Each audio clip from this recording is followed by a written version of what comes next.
Hey English learners, I'm Kate. Welcome to my channel. Today we're gonna talk about the most common mistakes English learners make when speaking English.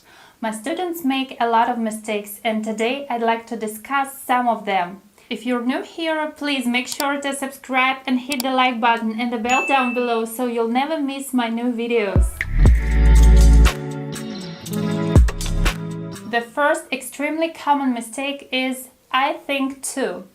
I'm thinking to move to the United States. This sentence is incorrect.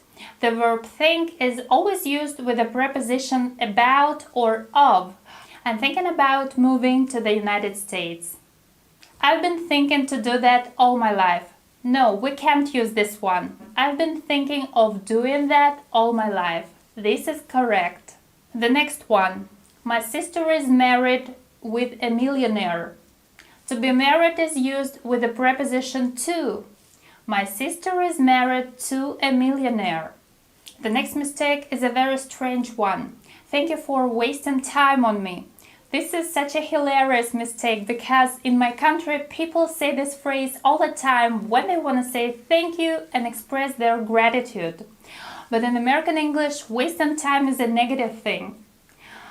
When you waste something, you lose it and you feel disappointed of losing it.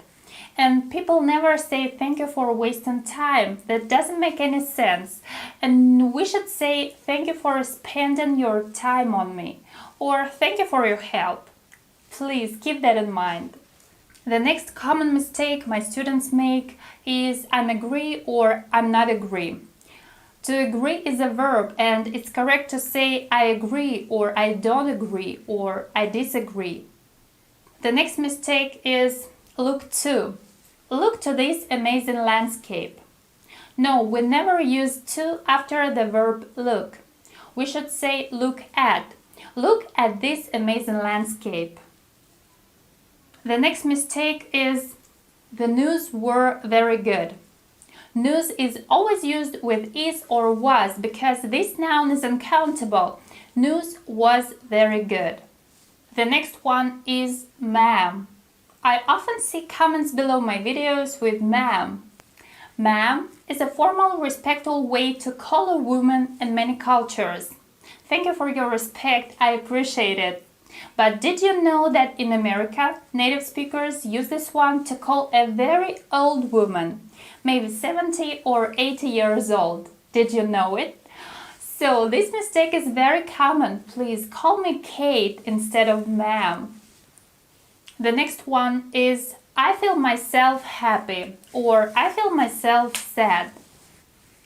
Here we also have the phrase we often use in Russian, but it doesn't sound right in English. The phrase I feel myself literally means that you feel your body, your skin, you touch yourself. But when we are talking about our mood and our feelings, we say I feel happy or I feel sad.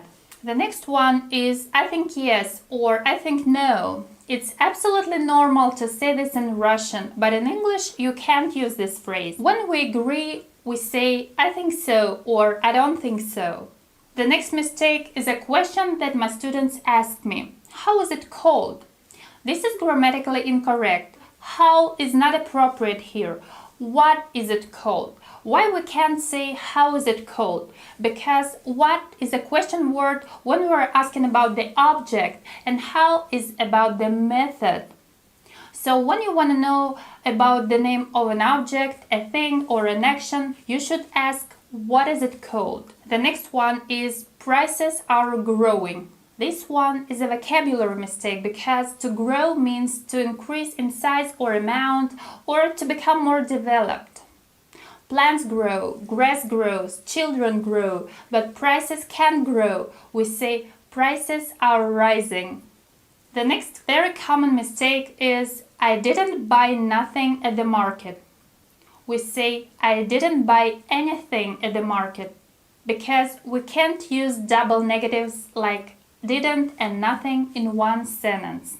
The next one is your hair are so beautiful.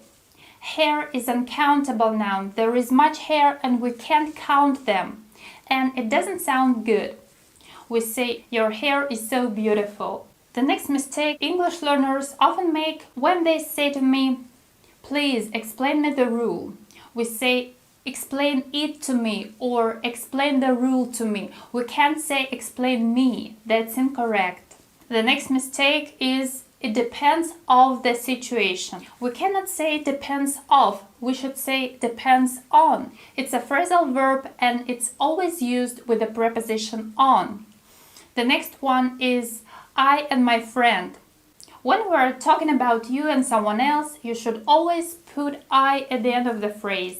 "My friend and I" sounds right. The next one is "I understand almost all what you say." I've heard this phrase many times and I know that in some languages it's okay to speak like this. But in American English, natives just say everything. They do not say all. I understand almost everything you've said. Okay, I've told you about the most common mistakes my students make when speaking English. Please don't forget that the most important thing about using a language is communication. We learn by our mistakes. Making mistakes is a great way to learn, so don't be afraid of your mistakes, correct yourself, and have a beautiful week. Thank you for watching. See you later!